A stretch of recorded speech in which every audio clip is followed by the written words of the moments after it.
Ветер дует, солнце светит, огонь горит. Иван рыбачит. Иван, да. Все сходится. Ну костер-то корявый. Почему корявый? Ну смотри, там хаотично все. Нету ни перпендикуляра, ни параллели. Он же жар дает, его Жар дает. основное. Костер горит. Значит, нет. Это... Огонь дает жар. Давай по-другому скажем. Огонь огнем, а душа костра это что? Угли. Да. Если углей не будет, души не будет. Да. Как бы он ни лежал, как бы он ни смотрелся, а душа у него, вон она, в углях. Она долгая. Да.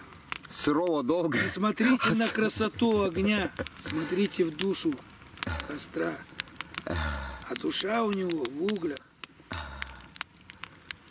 Вот так в этой жизни. Как бы ты его ни разложил, главное, чтобы он давал тепло. С душой отдавал тепло. А этот сейчас корявый костер. Я вон на 3 метра отошел. Красоты нет, а жар идет. О, как.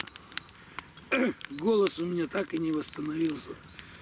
Чемерится. Огонь горит, солнце светит, ветер дует, Иван ловит, рыбачит, ловит рыбу.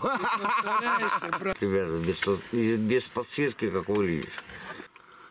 Ну вот так наша лига смотрится, глядя на костер.